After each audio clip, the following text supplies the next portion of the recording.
use this door. The restrooms are outside the boardroom doors to your left. During the meeting, we ask that you keep all aisles and exits clear. If you need any assistance during the meeting, please waive the attention of one of our security officers. Please mark your calendars for the next upcoming meeting. The next Agenda Review Committee meeting is scheduled for Wednesday, April 9th at 10:30 a.m. The ARC meeting will be held at the 42 West Madison Street Garden Level Boardroom. For details on how to register to speak or observe at the meetings and to learn about the speaker lottery process, please visit the Chicago Board of Education website, cpsboe.org. If you have any questions about the registration or public participation, please contact the board office for assistance. Thank you for joining us today. President Harden, we are now ready for you to begin the meeting. Good afternoon, everyone. Welcome to the Chicago Board of Education meeting. Today is March 20th, 2025. We are holding today's board meeting in the boardroom at CPS Loop Office, 42 West Madison Street Garden Level. I would like to note that the board members, honorary student board member, and senior leadership are physically present in the boardroom. Registered speakers may join us in person or virtually if they've opted to do so. I'm President Sean B. Harden. On behalf of my fellow board members, thank you for joining us today. The regular meeting of Thursday, March 20th, 2025 is hereby called to order. Board Secretary, please call the roll. Thank you. Member Lozano? Present. Member Smith? Present. Member Lopez? Present. Member Thomas? Present. Member Boyle? Present. Member Wallace? Present. Member Custer? Present. Member Pope? Present. Member Rosenfeld? Present. Member Rivas? Present. Member Rio Sierra? Present. Member Brown? Present. Thank you. Member Bannon? Present. Vice President Bautista? Present. Member Gutierrez, who's joining us virtually via Zoom? Present. Member Biggs? Present. Member Thodakura? Present. Member Blaze? Present. Member Zakor? Present. Member DeBerry? Present. President Harden. Present. We have 21 members present. We do have a quorum. I'd also like to recognize Pedro Martinez, Chief Executive Officer, Ruchi Verma, General Counsel, Bogdana Shikumbova, Chief Education Officer, Charles Mayfield, Chief Operating Officer, and Carolina Karchi, our Honorary Student Board Member. Thank you. Before we move on, for the record, I would like to note that RS1, Resolution adopting the amended annual school budget for fiscal year 2025, and EX2, ratify the fourth renewal and amend the intergovernmental agreement with the City of Chicago for the Municipal Employees Annuity and Benefit Fund, have both been withdrawn from the agenda. So before we begin, I'd like to state and first acknowledge our negotiations team this morning. They met and considerable progress has been made. We're very pleased about that. We're extremely close to settling the teachers union contract. So as a result, the budget amendment and related items have been withdrawn from today's agenda, and these items will be brought back to the board at a later date for consideration. We're very pleased with the progress, so steady the ship, and we hope to be able to come back very soon with that resolve. So the order of the meeting will be as follows: honoring excellence, CEO remarks, committee updates, public participation, recess, we'll reconvene from recess, presentations including post-secondary success, options network charter and contract renewals, discussion of public agenda items, vote on public agenda items, closed session, reconvene from closed session, and then adjourn. Over the last year, we've been honored to have Carolina Karchi serve as our honorary student board member.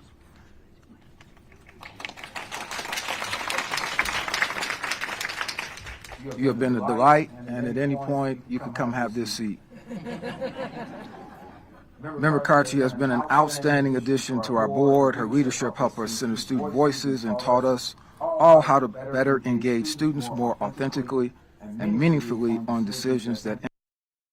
However, her term for the board will end in a couple of months. And we'll soon be opening up the application period for next year's honorary student. Carolina, can you please of the application and share a little bit about your experience and what it's been like serving for us and how students who are interested may apply? Thank you, President Hardin. Good afternoon. The Chicago Board of Education is looking for its next student leader to serve in the role of the Honorary Student Board Member for the 2025 to 2026 school year. The selected student will represent the interests and perspectives of all Chicago Public School students by attending monthly board meetings. The Honorary Student Board Member will also participate in the Student Voice Roundtable Initiative, which provides a platform for CPS students from across the district to engage with CPS leadership and board members on various topics. This student body representative will receive a $1,000 scholarship to be used to support enrollment in a 2- or 4-year college or university. To be eligible for this opportunity, you must be a rising senior, current 10th and 11th graders, hold a 3.0 GPA or higher, and demonstrate proven leadership experience. The application period opens Monday, March 24 at 10 a.m. and closes Friday, April 25, 2025 at 5 p.m. Please visit cpsboe.org where you can review, complete, and submit the application. Good luck to you all. Thank you, President Hardin. You're very welcome. Thank you.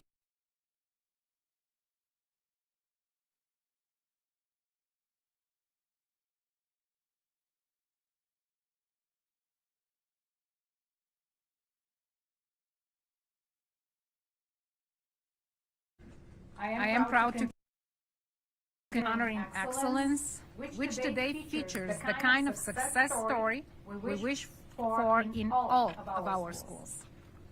When he joined Farragut Career Academy last school year, Principal Varak Nanavanti immediately knew this was a community with a great potential. So he made increasing student motivation and community engagement a top priority. 2 years later, there is a noticeable difference in the culture and climate at Farragut. I'll let Principal Nanavanti share more about that in a few minutes. But I can guarantee it's had an impact on what I want to focus on, which is the incredible gains Farragut has made in post-secondary success.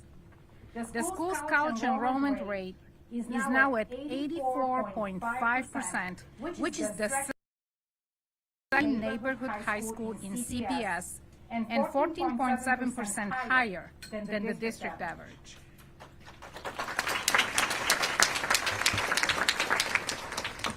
I have no doubt that the school's partnership with Hope Chicago has contributed greatly to this change. Knowing that the cost of college education will be covered is a huge motivator for students to graduate on time and to enroll in 2- or 4-year college. Community partnerships like this have been key to Farragut's transformation. As a sustainable community school, Farragut receives additional funding from the district to organizations that provide exciting and engaging programming for students. With Enlace and New Life, Farragut students now benefit from activities like weightlifting, open gym, and art workshops during lunch, and a space in their school where students who achieve high attendance can gather to talk, play games, and relax. After-school tutoring is also available for students who need extra support in English and math. And Farragut's new credit recovery program has led to far more students staying on track to graduate than in previous years. Under Principal Nanavanti's leadership, a summer orientation program is now a standard at Farragut. This is part of his mission to connect directly with parents and work alongside them to raise expectations for their children. We are proud to have Principal Nanavanti with us today, along also with his wife Kirsten, who works as an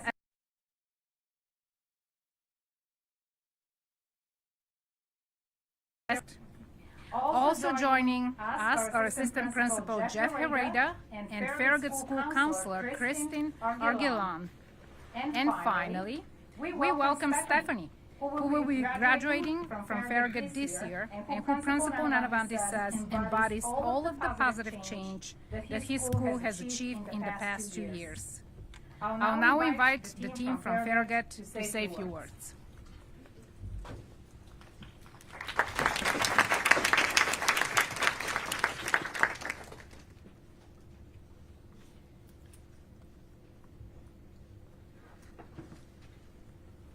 Good afternoon. Thank you so much for having us. I am Virag Nanavati, the proud principal at Farragut Career Academy, IB World School.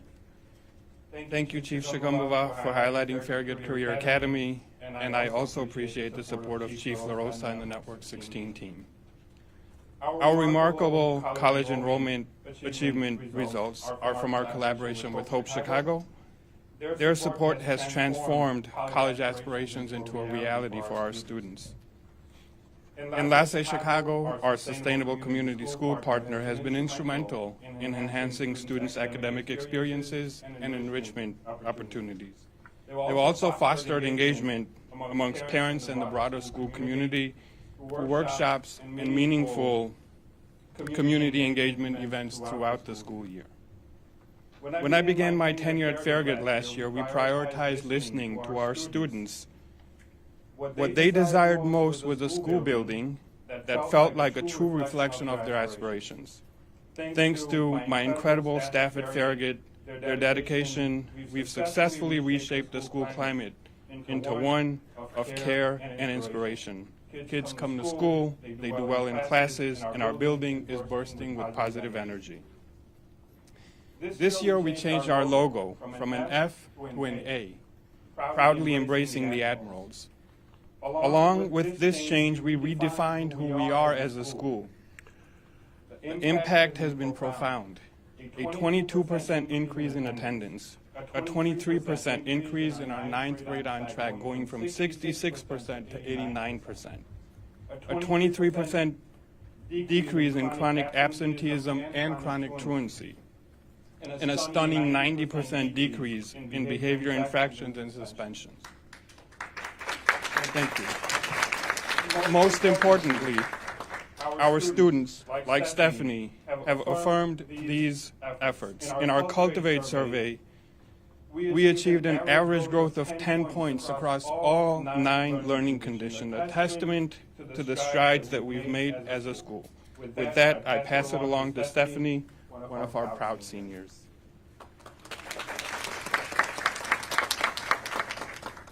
My name is Stephanie Claro, and I'm a senior at Farragut Career Academy. I struggled in my junior year when my mom learned about my grades, she asked me how was I going to get a job without a diploma. I realized no one was going to fix my problems. This year, things are different at Farragut. Security is making sure students get into classes, and there's events for us if we come to school every day. I use the student lounge to relax, doing puzzles or work on my credit recovery. My senior seminar teacher is helping me go to Malcolm X for nursing, and I'm excited for our senior activities with the school because my mom's encouragement, my own determination, and the support from staff at Farragut, anything is possible.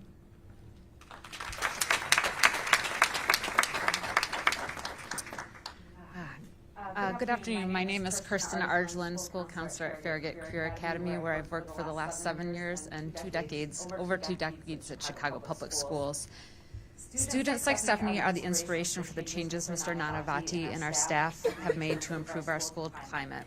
Our school has always been filled with students who aspire to various post-secondary pathways and enter careers that provide for themselves as well as their families.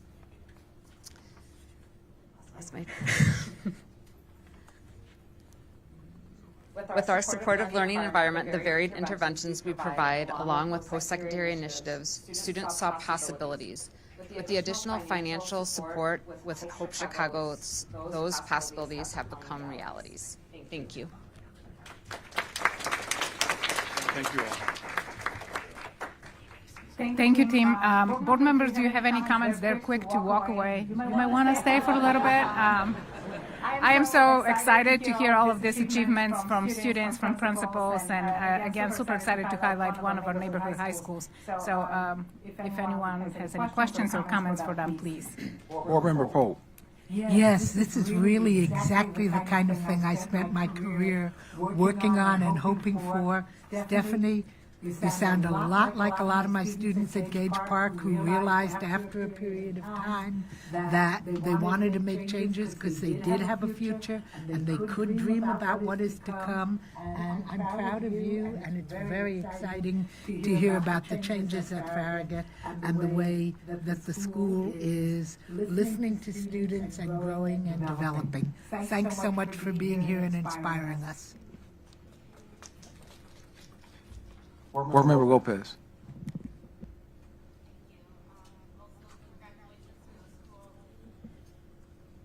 Okay, let's try this again. Thank you. Congratulations to the school. Very proud to have you here before me. I grew up in Pilsen, went to Benito Juarez. I did a lot of work in the Little Village area and have had, currently also have amazing colleagues in my daytime job that are proud graduates from Farragut. So applause to the high school, to the support system for the students like Stephanie, representando La Villita, and also the families and also our community partners and organizations. And it just shows how important it comes down to, you got to work together. It takes a village, right? So thank you. Thank you. Board Member Lozano. I also want to congratulate the team because we know all of you together made this happen and provided for the students an environment where they could learn and they could progress. I thank you so much for that because I too am from this community, and so just knowing that there's been such progress and the statistics that you're giving is an example for all of our schools to follow. So this formula you're using of surrounding them with the resources and also the community organizations like Enlace and Hope and putting that all together really was the proper formula. I just want to congratulate you, and you're really a testament of si se pudo. Thank you. Thank you. Board Member Gutierrez. I also want to commend the work that Farragut's been doing. In my daytime job, I work at Enlace Chicago, so principal is looked at as a big leader in our community and sits on our quality of life plan. So congratulations to everyone today. Thank you. Thank you again, Farragut team. Keep going, keep growing, go Admirals.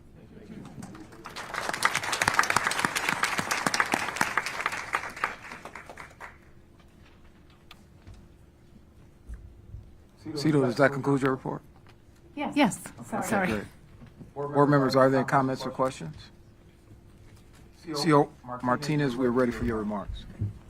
Thank you, President Hardin. First, I want to also add my thanks to Principal Nanavati and his team at Farragut for their extraordinary work. I'm particularly impressed by the gains that the school has made in college enrollment, which is consistent with much of the post-secondary success we're seeing from last school year. And just on a personal note, as a Juarez alumni, when I first met Principal Nanavati, and in fact we walked in the parade together last year, I didn't hide it, board members. I said, I am rooting for you. I know I'm going to get some looks. I had explained it to Juan Carlos, the principal of Juarez, but when I met the principal, I said, this is the energy, this is the leader that we've been waiting for. Board members, I remember when I heard that the Farragut team beat out Lane Tech in the baseball game, I thought, okay, something's going on at Farragut, So again, congratulations, Principal. Chief Chukumba will discuss also more of our trends around post-secondary a bit later in the meeting, but I want to highlight some of what we're projecting for 2025. After breaking district records in the last school year, CPS anticipates that the class of 2025 will be the largest group ever to earn early college and career credentials while still in high school. We are also on track to see a record of the number of students graduating with 15 or more college credit hours and with associate degrees already in hand.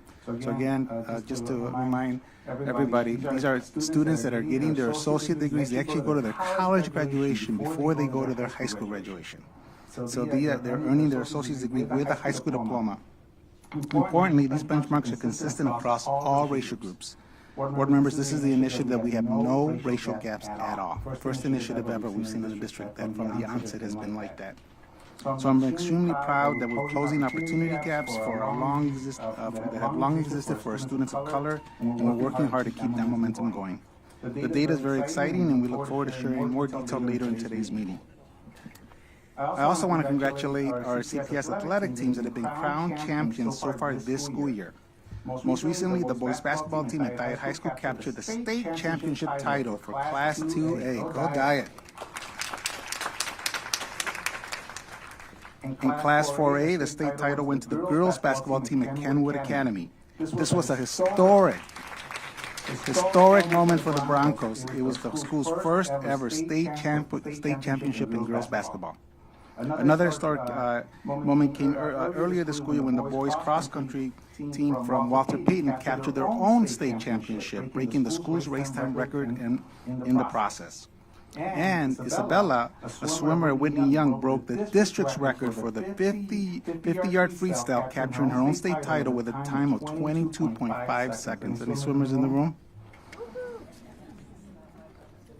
We're looking forward, board members, to inviting our championship athletes. You'll see them in person at the next board meeting.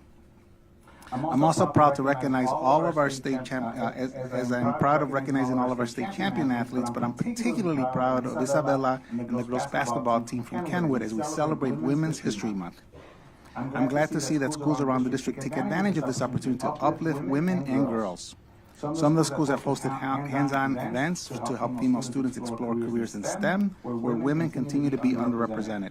Other hosted panels where students hear from successful women on everything from health to self-care to drive and resilience. And in classrooms around the district, students have been creating projects that highlight the contributions of female artists, athletes, activists, as well as those who have famously broken glass ceilings in various career fields. We want girls in CPS to feel inspired and empowered to achieve great things. Thankfully, they have tremendous role models in our schools to support them every step of the way.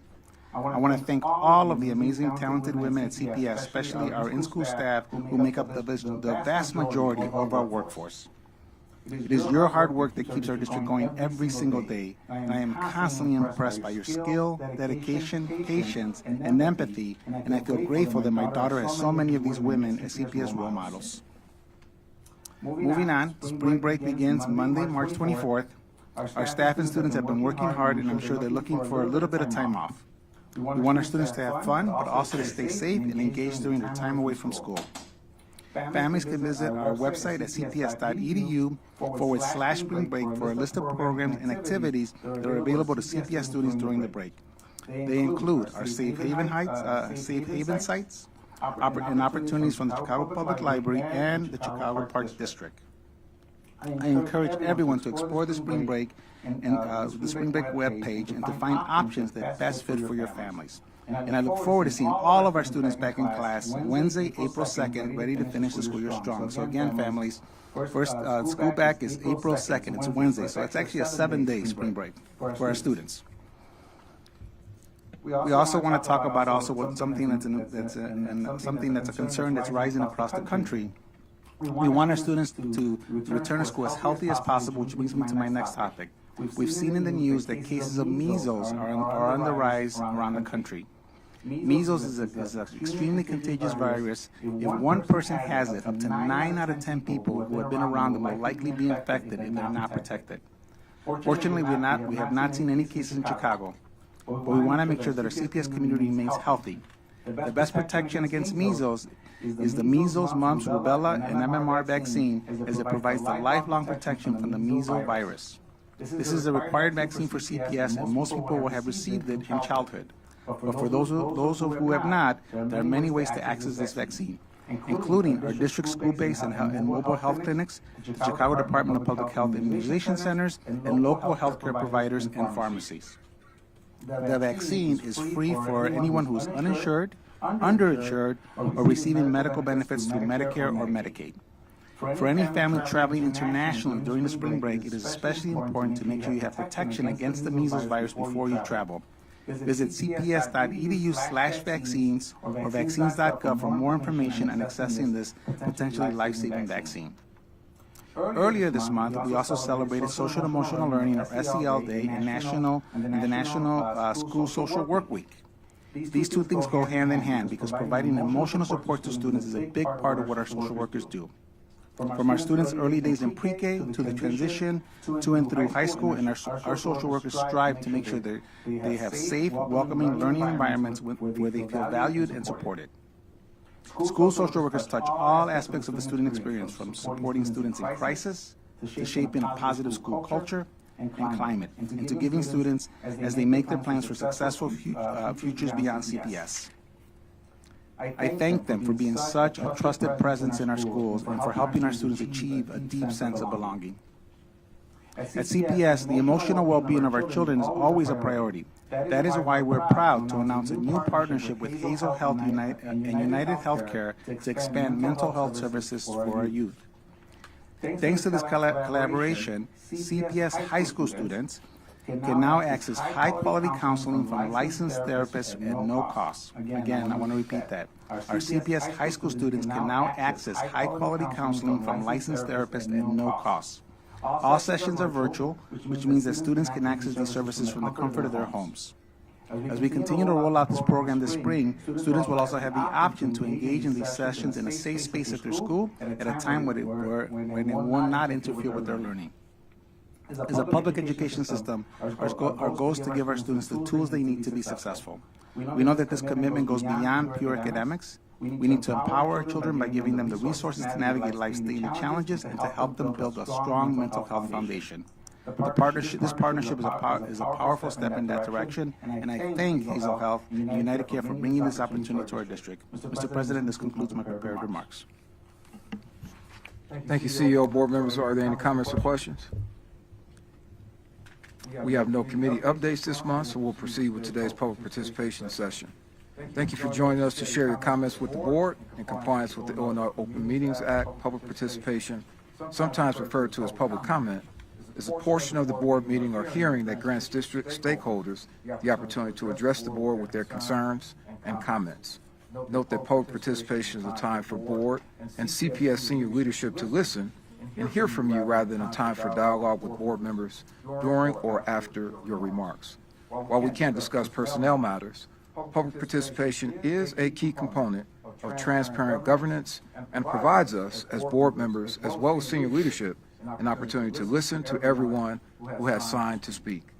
This board takes equity of voice seriously. While we may not address your comments directly during public participation, CPS leadership is always present at our meetings and are able to address concerns as follow-ups after the meeting. As a district and as a board, we also have many other spaces for authentic dialogue. For example, each and every one of our board members hosts board office hours so that we can have a conversation. Please use our website, cpsboe.org, if you want to meet with the board member during office hours. We encourage you to take advantage of the opportunity to meet with board members outside of a board meeting. Thank you for your attention and consideration. As a reminder, union representatives will be allotted 5 minutes to speak before public participation, and elected officials will be allotted 5 minutes to speak after the conclusion of public participation. Board Secretary, please share the rules of public participation. Thank you, President Hardin. Members of the public who register to speak were given the option to attend in person or via an electronic format. For those who prefer to attend via an electronic format, they were given information to access this meeting by dialing a number and using their phone. We did this so that speakers with limited or no access to the internet or who may have weak internet connection could still participate using their phones.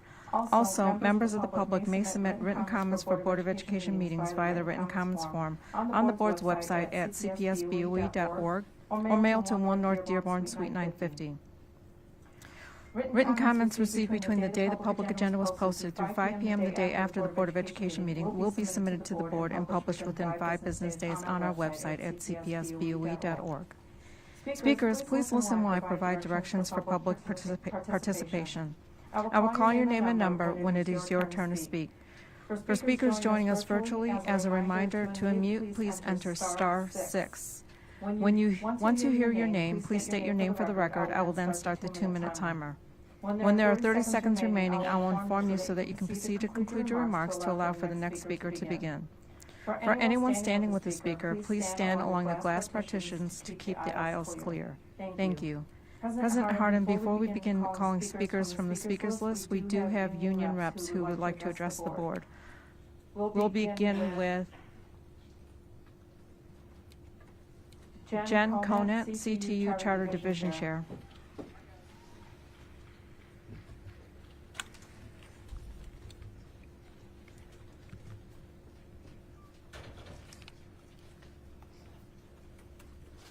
Good afternoon, members of the board. I'm Jen Conant, Chair of CTU's Charter Division and a charter school math teacher. I see that there are many charter educators and families signed up to talk about their schools today. The Acero moms you and they may have seen the last 5 months were also advocates for Acero during their renewals in the past. They were unfortunately betrayed by Acero and this renewal process when Acero announced they were closing 7 of our schools last October, despite a 3-year renewal by CPS the year before. Some of the educators and families here today may be scared that their charter will not be renewed because charter operators may have told them that they should be scared. To them, I want to share that this board has fought to keep schools open, including charter schools. This board stepped in to save 5 schools, protecting students and families. I also want to share that a delay in renewal votes on charters does not mean that this board will not vote to renew charters eventually. I actually believe that this board should pause renewals of charters, including alternative and contract schools, until this board creates new policies that improve accountability and protections for families in the contracts between the district and charter operators. Changing board policy to ensure that charter contracts provide more accountability to the district and to families is urgent. It cannot be delayed. Educators, families, this board, and this district cannot afford another Acero disaster. Our families deserve better. Here are some of the issues and questions that this board should tackle when it comes to district contracts with charter operators. Additional information and transparency. What additional information does CPS need in order to better foresee possible closures? Absorption procedures. What absorption procedures for students and staff should be outlined in contracts if a charter operator decides to walk away from the commitments they made to CPS and our students by closing a school? CPS shouldn't have to reinvent the wheel every time an operator closes a school. Minimum notification. Should there be a minimum notification timeline for charter or contract school closures? And should operators ever be able to close schools mid-contract?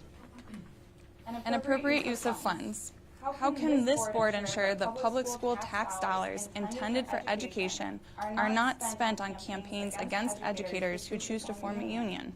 And that money is going into the classroom and not into management fees.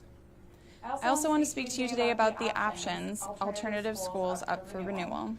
Concerns have been raised, including by the press and CPS, noting that schools who are killed or injured by gun violence have disproportionately been at non-district run alternative school chains such as YCCS. CPS has been investigating whether investment in district programs for at-risk students might lower the chances of them being involved in a violent encounter. What does this board know at this point about the effectiveness of these programs?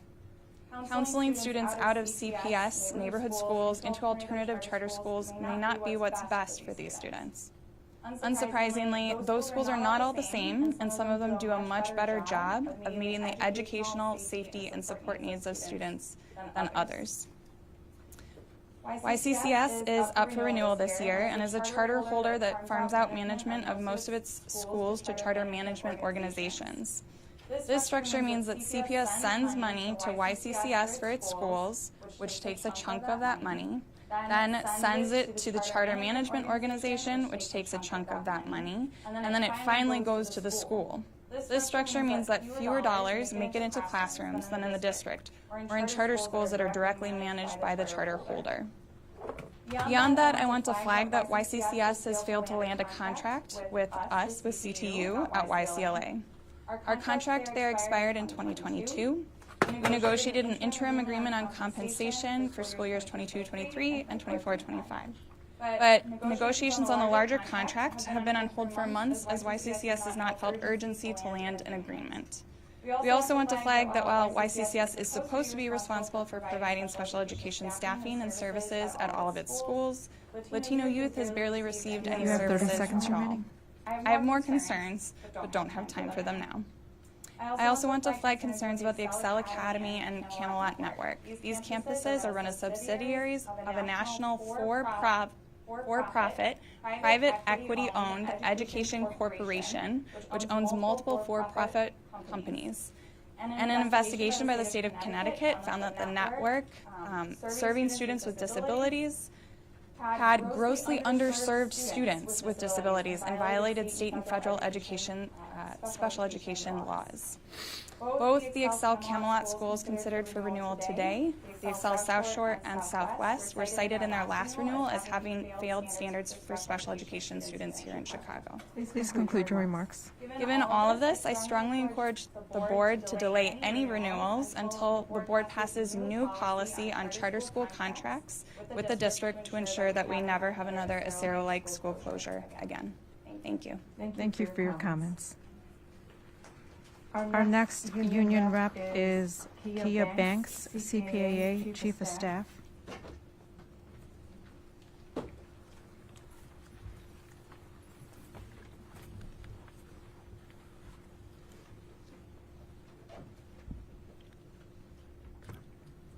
Good afternoon, everybody.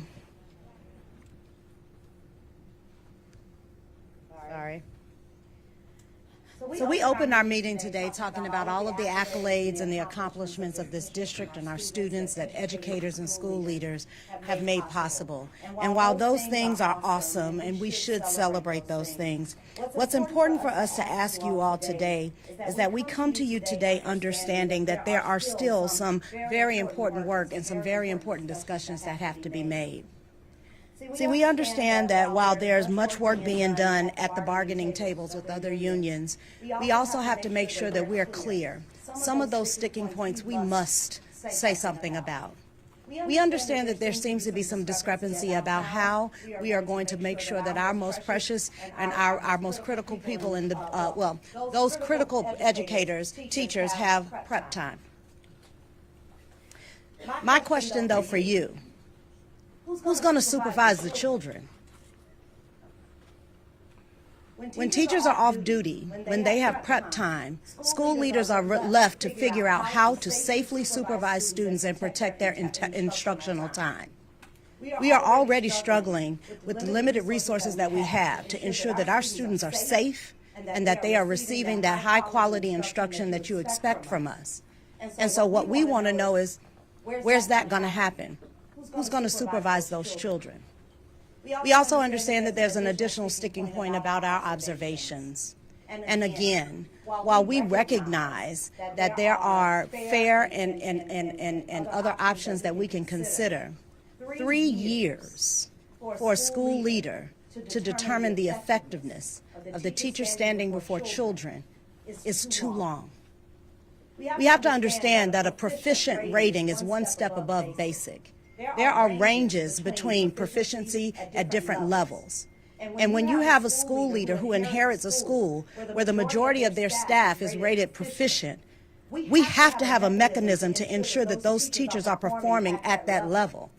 It's important that we consider that in order for school leaders to be held accountable for the outcomes that you expect and for the education that our students deserve, you have to give us the right to be able to manage our buildings and ensure that that environment produces that safe, healthy, rigorous, joyous daily experience that we're talking about in all of our plans. School leaders are going to be evaluated every year, regardless of what's going on. Change, disruption, federal cuts, budget cuts, staffing shortages, plans changing, leadership changing. Principals and APs are evaluated every year. We are evaluated by our supervisors, we are evaluated by our LSCs, and we are accountable for providing those outcomes that you expect and the very accomplishments that you spoke about today. We have to have a system that allows those leaders who are the ones that are most accountable, because, see, it's the LSCs that choose to decide whether or not we get a contract or not. We have to be able to have the ability to hold our teachers accountable for their performance. We have to have a system that allows us to ensure that we're providing the coaching, the support, the development, the opportunities for feedback and mentoring to ensure that our students are having the best possible instructional experience in CPS. I am a product of CPS. My daughter is a child in CPS. I have the utmost confidence in this district to produce the outcomes that you all expect. But we have to do it in a way that respects those who are responsible and liable for the outcomes. We have to make sure that when decisions are made, those people who have to clean this up and in 5 short months open the doors on August 18th, we have to stand there and look at our students and tell them, we have to ask ourselves, are we ready to welcome you back? Do we have the resources? Do we have the staff? Do we have a plan?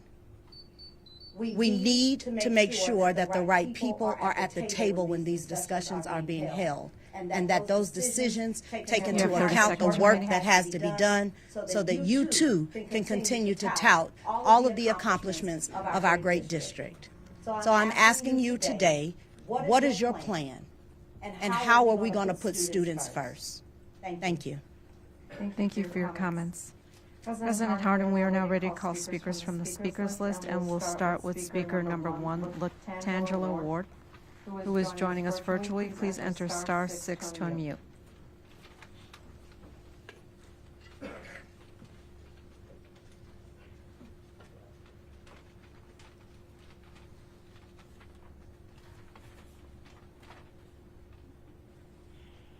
Latangela Ward, speaker number 1, please enter *6 to unmute.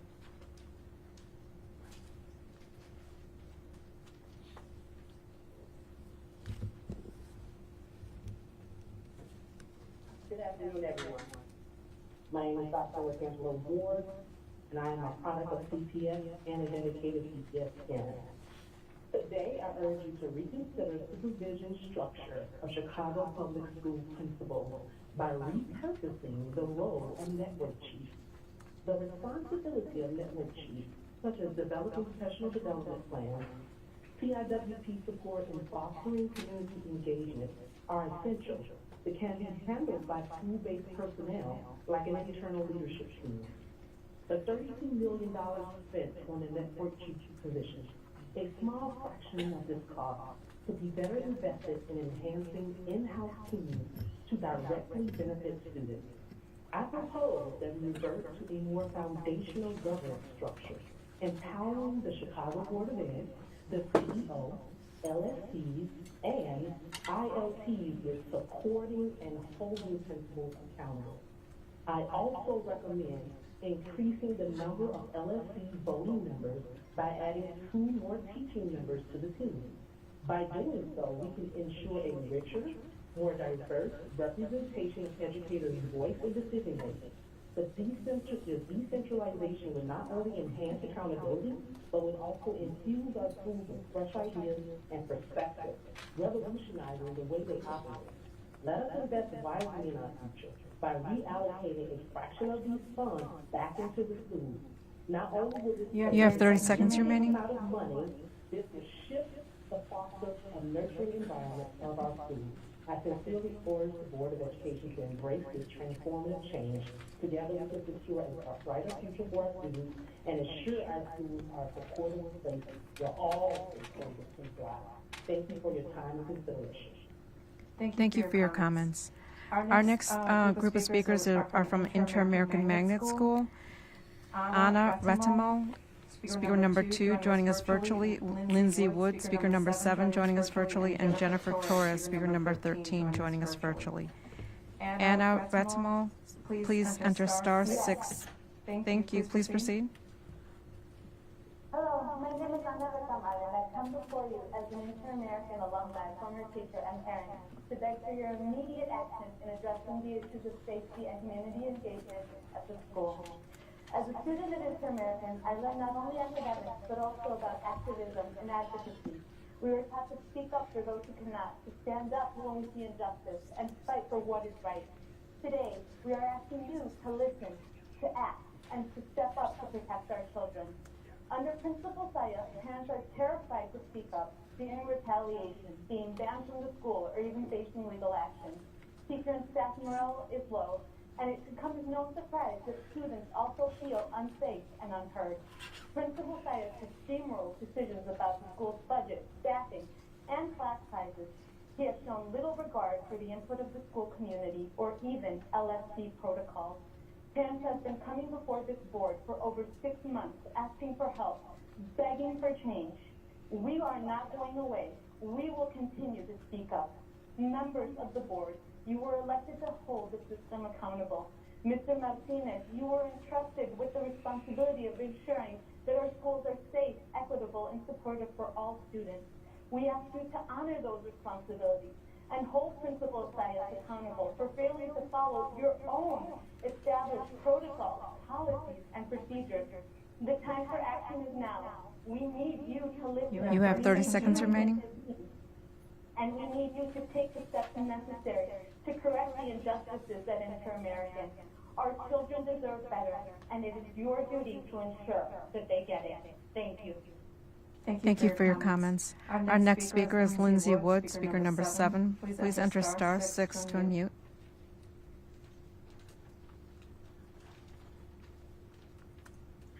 Hi, my name is Lindsay Wood. I never imagined I would be speaking at a Chicago Public School Board of Education meeting to help spread the idea that parents are real constituents of their children's educational experience, that we have rights as parents to be informed, engaged, and supported within the school community to ensure that our children's experiences are positive, safe, and that we take an active role in the community.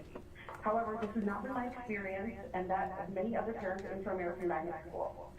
In particular, under the current administration of Principal Juan Carlos Zayas. In fact, many parents and staff, including myself, have experienced harassment, neglect, bullying, and retaliation from this administration.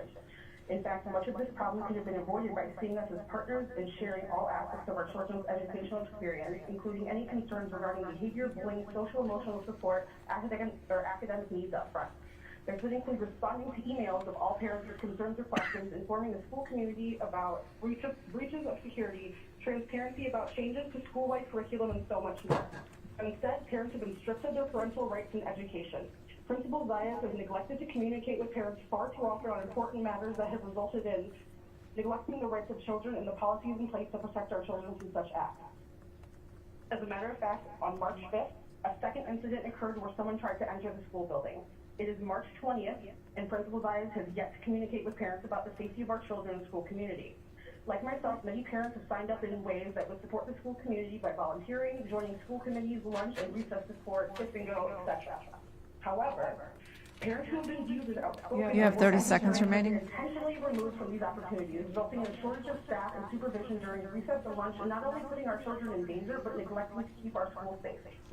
Let me take you back to the beginning of the school year. The LSU voted and pressed charges last October 2024, which resulted in an initial investigation against Principal Juan Carlos Zayas at Inter-American Magnet School. Since then, the Board of Education of the City of Chicago Law Department shared the following. The initial review has resulted in a formal investigation into mismanagement by Principal Zayas. We are working to bring this matter to a conclusion as quickly as possible, but also in a manner that ensures a thorough investigation. The investigators are diligently working. Please conclude your remarks. Parents who are here to speak to the board have brought up specific incidences that have impacted students. Incidents of bullying, physical violence, sexual harassment, sexual violence, threats that have resulted in parents contacting safety and security, speaking at LSD meetings, speaking at... Please conclude your remarks. As a matter of fact, more incidents have occurred as Principal Zayas has harassed, bullied, and retaliated towards parents. He has attempted to take away our rights as parents in the education of our children. We urge this new board... Please conclude your remarks. Improving our CPS schools, please remove Principal Zayas from our school immediately while the investigation on past and now new current charges are being investigated. We ask that you honor your commitment to parent engagement. Thank you for your comments. We'll be moving to the next speaker. Jennifer Torres, speaker number 13, who is joining us virtually. Please enter *6 to unmute. Hello, my name is Jennifer Torres, and I'm also a parent at Inter-American Magnet School. I'd like to acknowledge the board, President Hardin, and in particular 2 members from District 4 where Inter-American has been located since 2006, Ms. Ellen Rosenfeld and Ms. Karen Court. The Inter-American LFC first presented a plea for the removal of our principal Zaya in July 2024 and in October voted to press charges. The initial review resulted in a formal investigation into mismanagement by Principal Zaya. Since that time, other incidents in the school have occurred, prompting several Title IX complaints, including bullying, physical violence, sexual harassment, and drugs. Principal Zaya has neglected to report incidents, or create safety plans, or support affected students, or inform parents. He ignored parent concerns and instead blocked parent volunteers in the classroom. This is concerning and dangerous. So today, again, the community of Inter-American urges this board, this president, these members, and CEO Martinez to remove Principal Zayas immediately, even as his investigation continues, before any further harm is done. Thank you.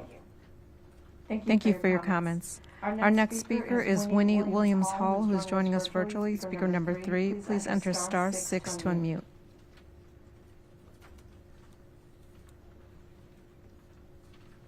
Good afternoon. My name is Dr. Winnie Williams-Hall, and I'm here today as a CPS teacher, advocate, and community supporter. I have been employed with CPS for more than 2 decades. I currently teach at Nicholson Film Academy, and I am deeply invested in the success of our students. I am also a member of Educators for Excellence and the founder of SPED Talk. The Black Student Achievement Committee, BSAC, must be established because Black students continue to face wider gaps in academic achievement, graduation rates, and post-secondary opportunities as compared to their peers. And our goal should always be to create a more equitable society, addressing historical disparities and ensuring that all students have the opportunity to thrive. Black students in CPS deserve dedicated and ongoing support that is not subject to leadership changes or shifting priorities. A permanent structure like BSAC ensures that Black student success is not just an initiative, but a long-term commitment backed by law. This committee is not an optional advisory group. It is written into law. Without this committee, we lack a permanent structure to ensure the success of Black students. This should always be a priority, no matter who sits in leadership. This is why we are calling on the board to stop delaying and file a resolution immediately to establish this committee. We also demand that it is added to today's agenda. Our Black students You have 30 seconds remaining. They deserve our action. Thank you for your comments. Thank you for your comments. Our next speakers are from Youth Connections Charter Schools, Patrice Allen, speaker number 4, and Thomas Gattuso, speaker number 10.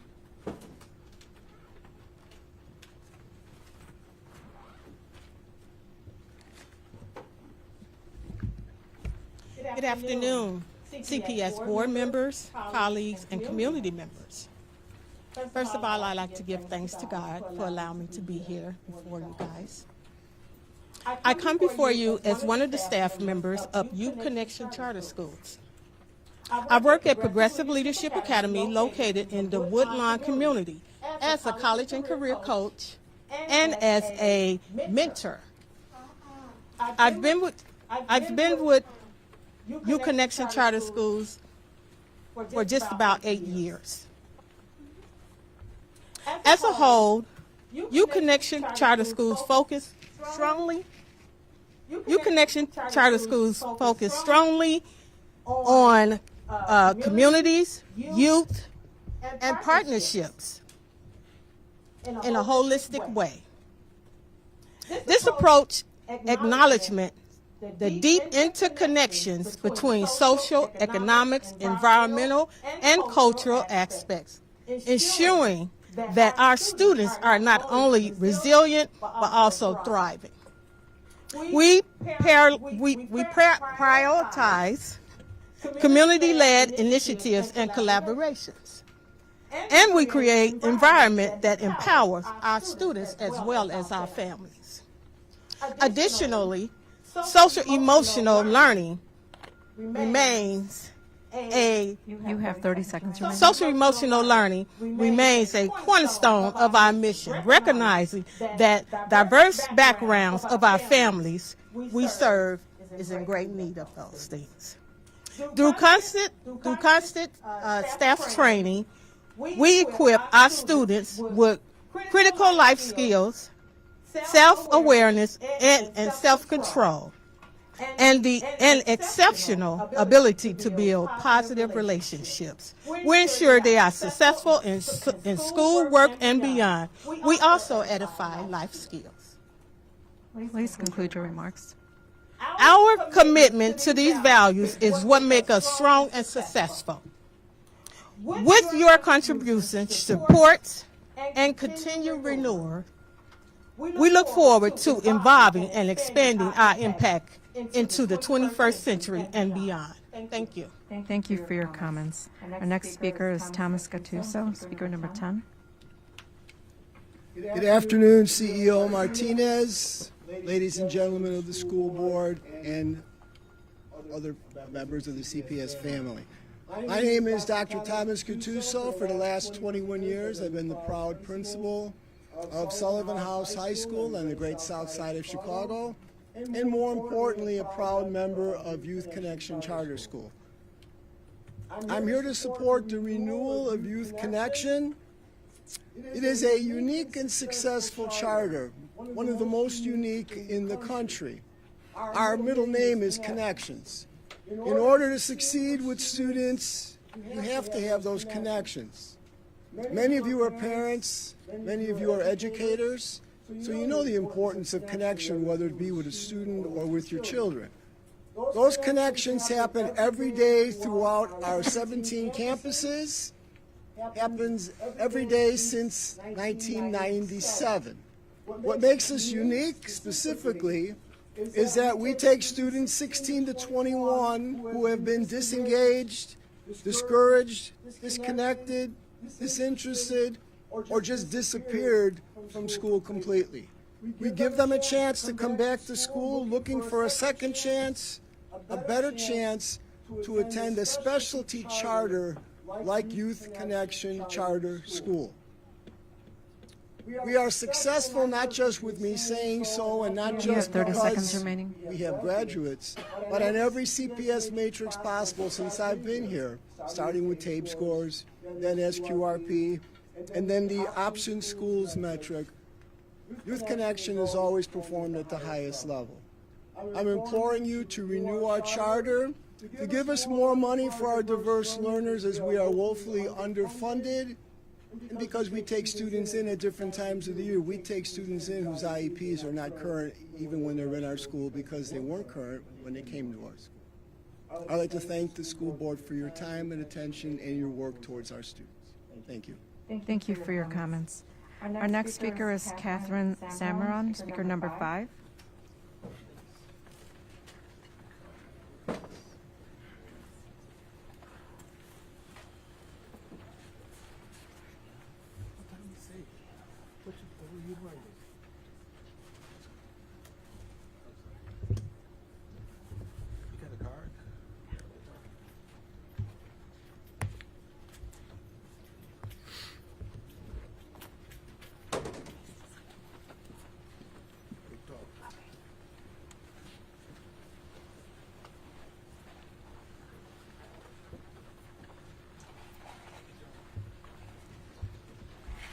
Hello.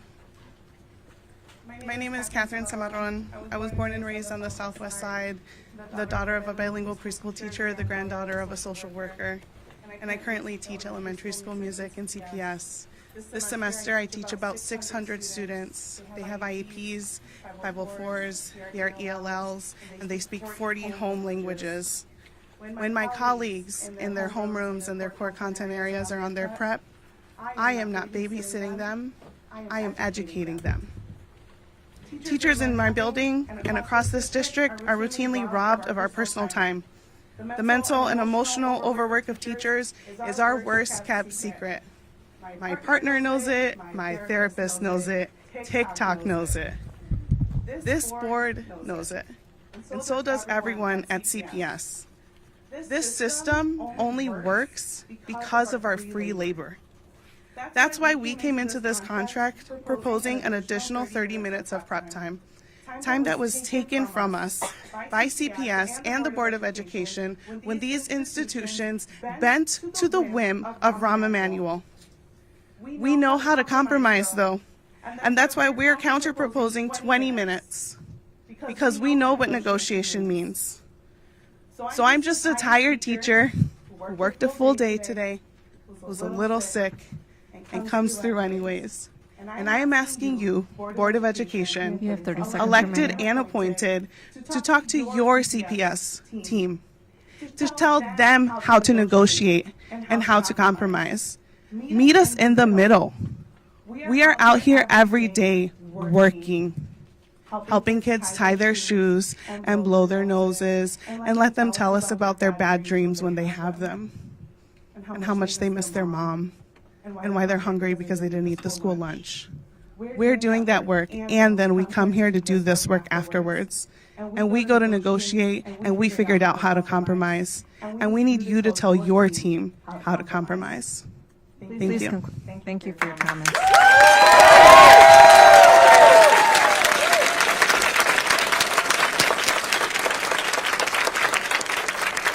The next group of speakers are from Perspectives Charter Schools. Michelle Handy, speaker number 6, Victoria Henley, speaker number 20, and Troy Hollingsworth, speaker number 29.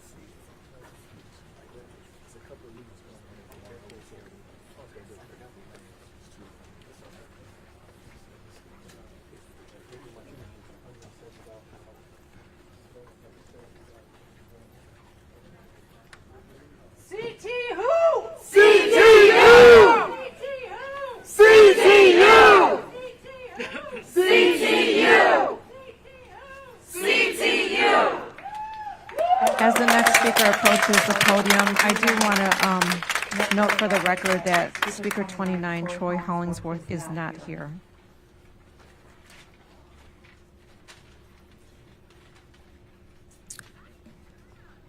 Good afternoon. My name is Michelle Handy. I'm a proud PAC parent and a board member of Perspectives Charter Schools.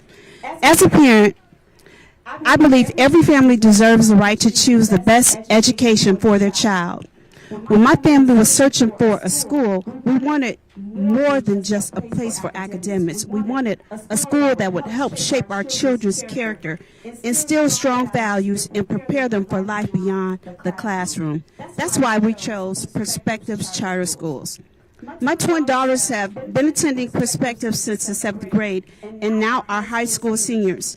They have been on the honor roll every year, and which I believe is a testament to Perspectives' student academic and character building foundation. As a parent, I've been involved in my daughter's education and the school community. I see the impact of the school's values and the dedication of the teachers and staff. What makes Perspectives special is they live a disciplined life principle. These principles shape not just academics, but also character and leadership skills. One principle that resonates with me is love who you are. It teaches confidence, self-respect, and the power of embracing one's uniqueness. I've watched my daughters grow in these areas. For years, Perspectives has given families like mine the opportunity to access high-quality education that meets our children's needs. School choice is about ensuring that every child, regardless of their zip code, has access to the best learning environment possible. For my children, their environment is Perspectives. They are thriving academically, growing in confidence, and learning valuable life skills that will serve them well into adulthood. This school has been a place of growth, excellence, and support for my daughters and so many other students. Please conclude your remarks. To continue providing this opportunity for students, Perspectives needs a 7 to 10-year renewal. A short renewal period creates uncertainty for families and teachers, making it harder for the school to plan for the future. By granting a long renewal, we can ensure that Perspectives remains a stable, high-quality option for families for years to come. Thank you. Thank you for your comments. Our next speaker, Victoria Henley, speaker 20.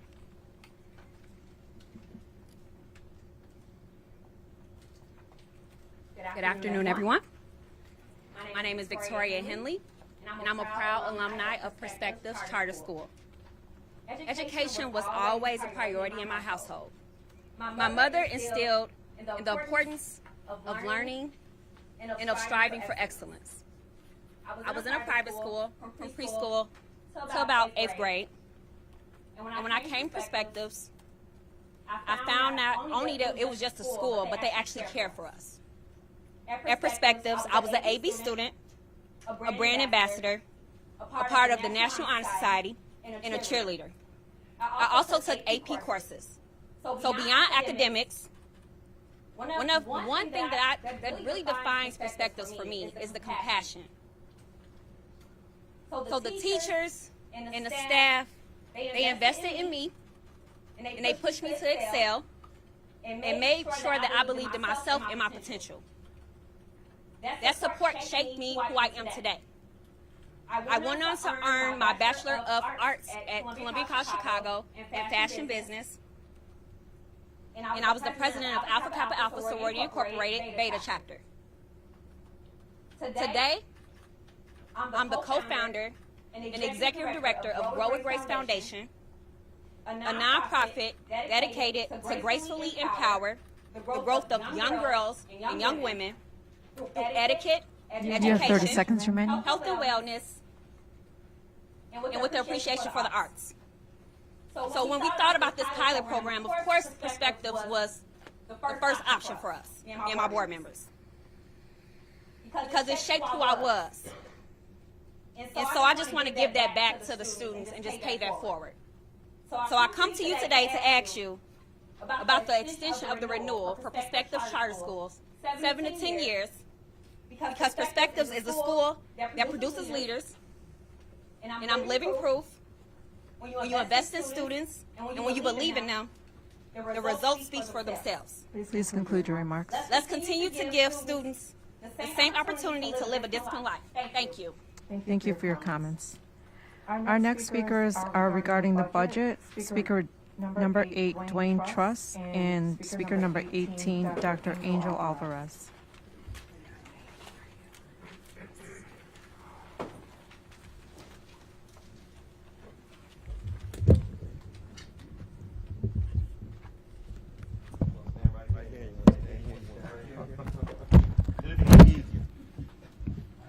Okay, good evening, President Harden, board members, and CEO Martinez and staff. My name is Dwayne Truss. I'm a former member of Chicago Board of Education. I applaud you all here for your service to our children and families.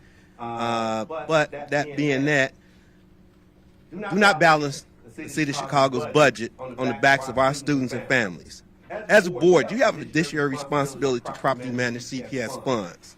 Do not borrow money or refinance any debt which my grandchildren and great-great-grandchildren, I got plenty of grandchildren, will have to pay for.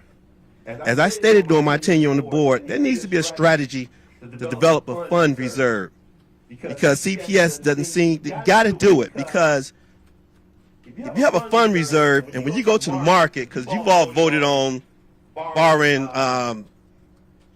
was it TANs, right, temporary anticipation notes, which is basically a payday loan.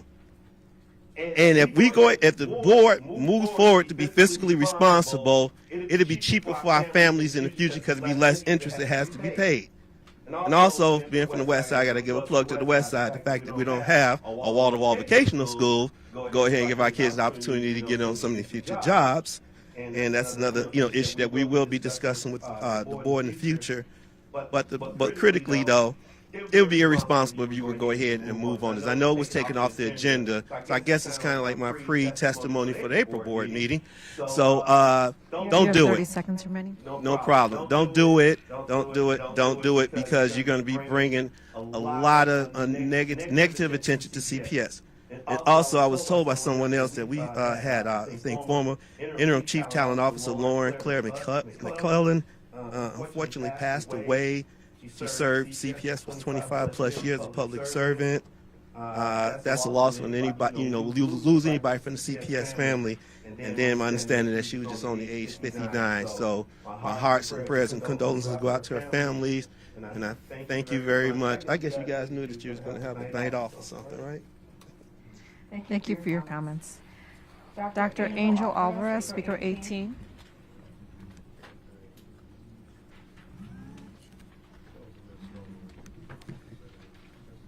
Thank you, CPS Board. It's my first time getting to address you, but hopefully it won't be the last. You will get to know me. CPS's finances are a horrible situation because of decades of mismanagement. We are here because the past boards failed to ask two basic questions they should have to answer. How is this in the best interest of our students? And how do we avoid these problems from happening again? Let's put context in. In 2012, CPS closed 50 schools. They were facing a budget shortfall of $3.9 billion in deferred maintenance. Yet now we have over $1 billion of annual deficit and over $14 billion of deferred maintenance. Those past solutions failed to really address the problem, and past boards kept ignoring underlying issues because they failed to ask important questions. I implore you to ask those questions, and one simple question is, what are the financial projections for each school? If you look at each annual budget, 300,000 line items, and add up what each school gets, it doesn't match what the Illinois State Board of Ed says they have. So CPS has different numbers in their budget and what they report to ISB. Find out why and find out how come every year we keep going over budget. Let's talk about other problems.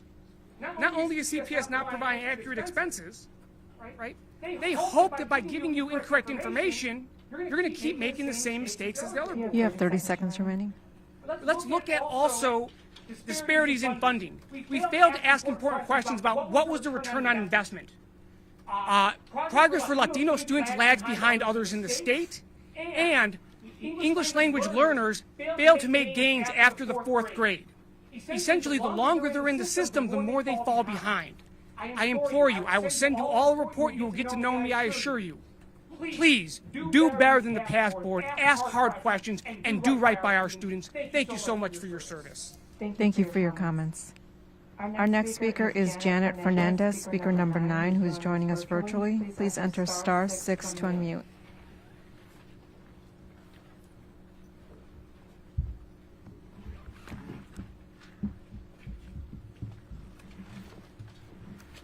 Board members, I am a parent of a student at Walter Payton, and my child and I have witnessed murder and injustices at the school. I am demanding the immediate removal of Principal Shabazz from the Chief of Network 15. Parents and students should not have to endure ongoing unfair treatment. I firmly believe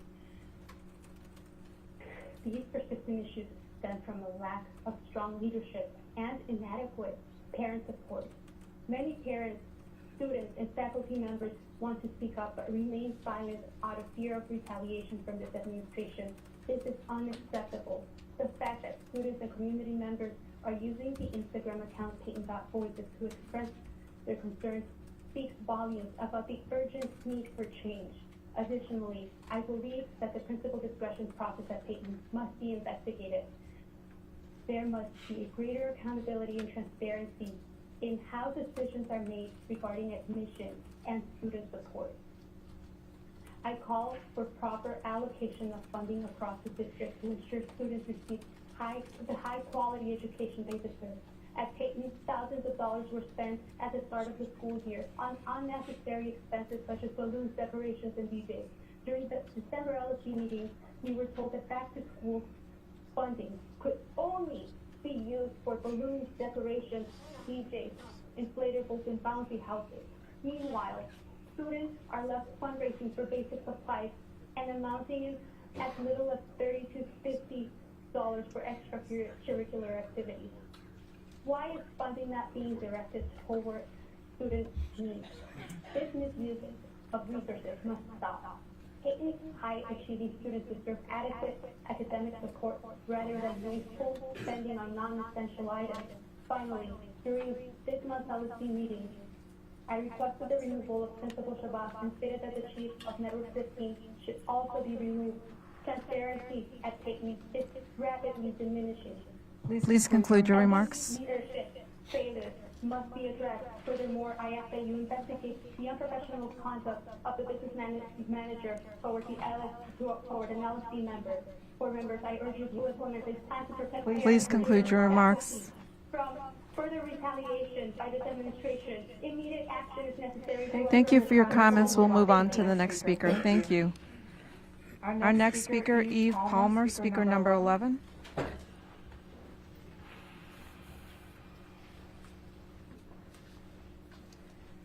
afternoon, everyone. My name is Eva Palmer, and I'm a parent and grandparent of 2 students at Elaine Locke Charter School. Can you speak into the microphone? Or speak? You want me to start over? Yes, please. Can we start the timer? Everyone. Thank you.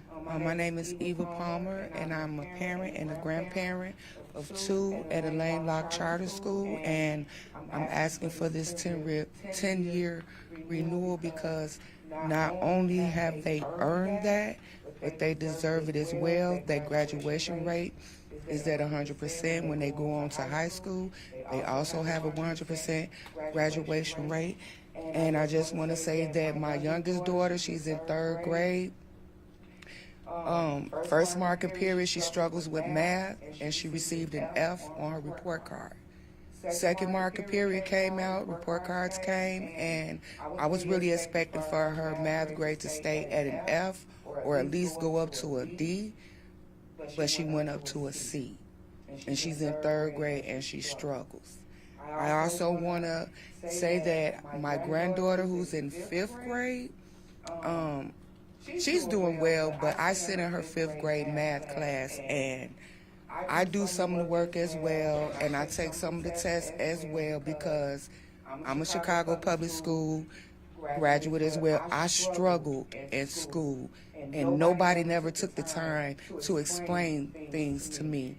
This is one of the tests that I took in class, and I passed with a B. And to be honest, the highest grade I ever received in school as far as math went You have 30 seconds F. remaining. So I just want to say that the teachers at Elaine Locke, they're doing a real bang-up job with their students as far as teaching go. And I just feel like they really deserve this 10-year renewal, and I just feel like you all should take that into consideration. I'm 51 years old, and I'm learning 5th grade math all over again. And I think that's great. I was proud of my B. I went and showed it to the principal. Look what I got. I got a B on my math test. So I just take that into consideration. Thank you. Thank you for your comments. Our next speaker is Shayna Renter, speaker number 12, who's joining us virtually. Please enter *6 to unmute.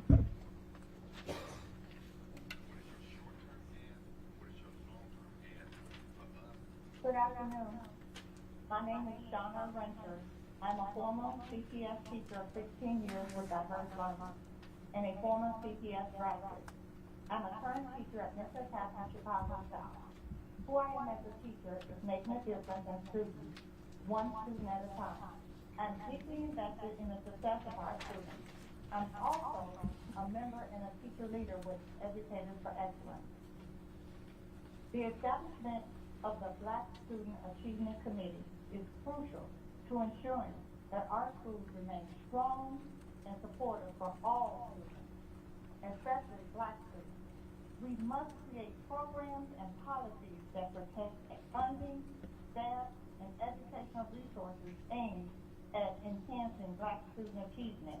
Without this committee, I fear that many students will be left behind and opportunities for higher education and scholarships will be limited. Our ministries have unique needs that must be addressed in order to foster and sustain achievement. This committee is essential to ensuring that no student is overlooked and every single student has an opportunity to thrive. The BSAC is not only a necessary initiative, but also a legal mandate. That is You have 30 seconds remaining. Thank you. Black student achievement as a top priority. Without it, there is no permanent framework guaranteed continued support and progress, particularly through leadership changes. We call on the board to stop the delay and immediately file a resolution to adopt this mission. We demand that it be added to today's agenda. Our Black students deserve more than just promises. They deserve immediate, tangible action. Thank you. Thank you for your comments. Our next speaker is Jeremy Carlson, speaker number 14.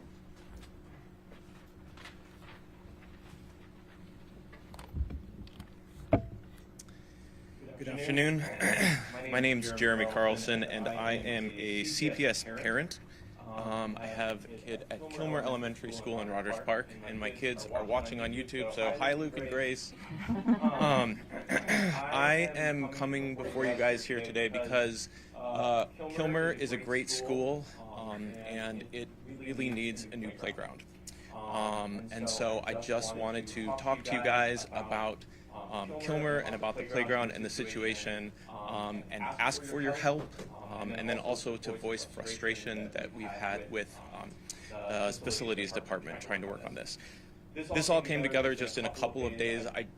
Somebody mentioned it at the LSC meeting on Tuesday, and I feel like I won the lottery to get up here. I had a hard time kind of condensing my notes, but there should be a handout that you guys can look at. There's some pictures. Please take a look at it.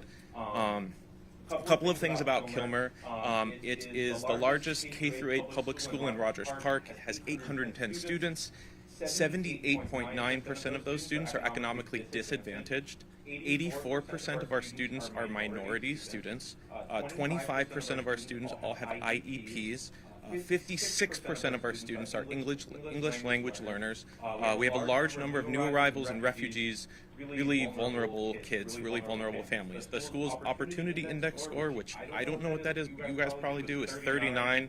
The Chicago hardship score is 2, which is the 27th percentile. You have 30 seconds remaining. Thank you. Yeah, our playground, it's not ADA compliant. It floods regularly. There is sewage that the kids are playing in, sewage water. And we've been trying to work together. We've put in FOIA requests. We've got an architect work with us with Friends of Kilmer, and our FOIA request for basic plans, the basic layout of the school, was denied, but we were told that they would work with us. Facilities finally, after 4 months, got our principal a copy of the plat, which was from 1958. And so we're trying to work on this, but we really need some help, so that's why I'm coming before you guys here today. Thank you for your time. Thank you for your comments.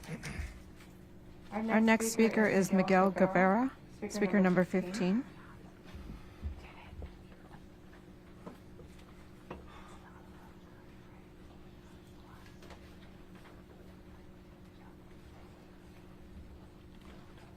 Good afternoon. My name is Miguel Guevara. I'm from Instituto Justice and Leadership Academy, born and raised in Little Village.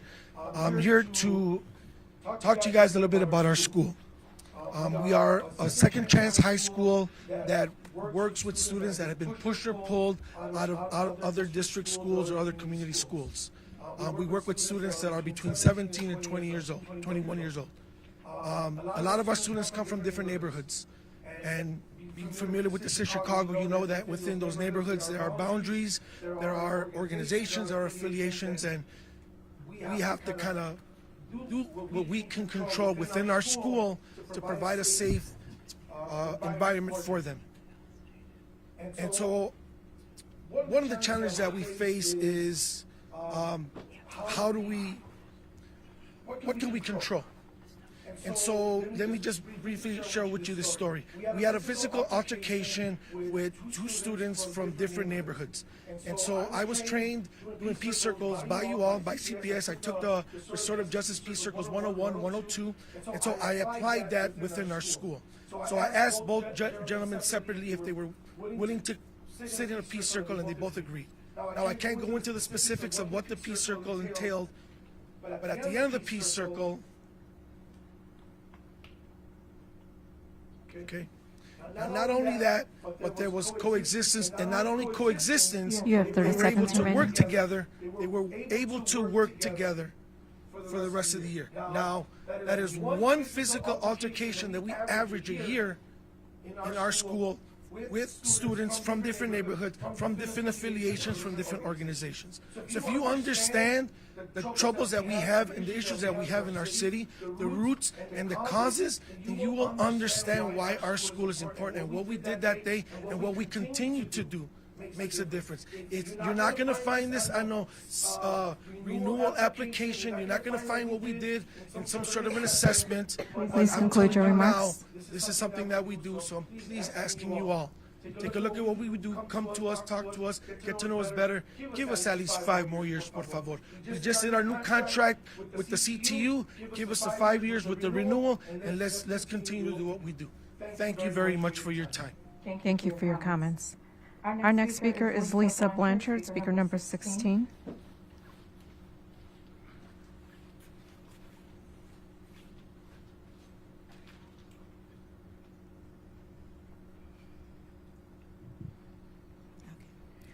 Good evening, everyone. My name is Elisa Blanchard, and I am a Chicago resident, born and raised. I'm a 25-year veteran of Chicago Public Schools special education teacher, and my current role is a case manager with 2.5 positions in Little Village for Corkery Elementary School and Hammond Elementary School. Let me tell you a little bit about my time. Right now, I'm on a full-time workload on a part-time schedule for 2 schools. And it's hard. It's really, really, really hard because we need full-time case managers in these buildings. We have our team day. I have one of my schools with 3 cluster classrooms, and those are our most significant populations that need the most support on a part-time schedule. I have 40% of my Mondays taken by holidays and school improvement PD days that I'm not there on a half-time schedule. Not on a full-time, 40% gone on a half-time. My principal Gonzalez, she facilitates some of my meetings because I'm not there enough to facilitate the meetings for the students, for the kids, for the services. And she's a principal. She has whole principal duties and responsibilities, and she's supporting and facilitating meetings. We have 92 kids right now on our caseload, 12 coming down the pipeline in the last 50 days of school. I don't know how we're going to get this You have done. 30 seconds remaining. We need more help with our migrant population. Our kids, we're trying to decide whether or not it's language acquisition or either a true specific learning disability. And we're being forced with, they need instruction in Spanish. We're being told, you can't provide that because we can't obligate the district to services that we can't provide, but then we can't violate their rights by not providing it, but then we still have to write the IEPs and the services to what they need and not to what we can provide. So we need you to fund the schools. We need you to fund special ed. We need you to fund case managers. We need you to fund dual language Please programs. conclude your we need remarks. you to fund bilingual teachers. We need you to fund the bilingual special ed teacher that's middle school endorsed, unicorn. Fund it. And I'm a veteran teacher. Pay me. I paid 25 years into my pension. Pay me. I shouldn't have Please to wonder where conclude it's your coming remarks. from. Thank you. Thank you for your comments. Our next speaker is Mark Kaplan, speaker number 17.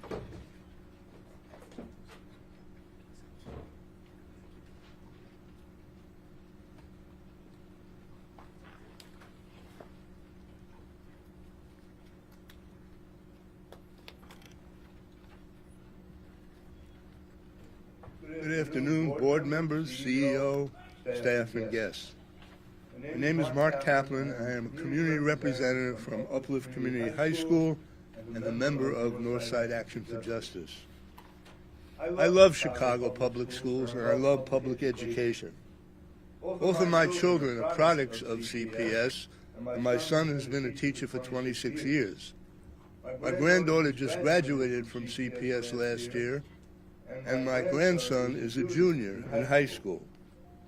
They are all successful products of Chicago public schools because their schools were highly resourced and had dedicated staff and teachers.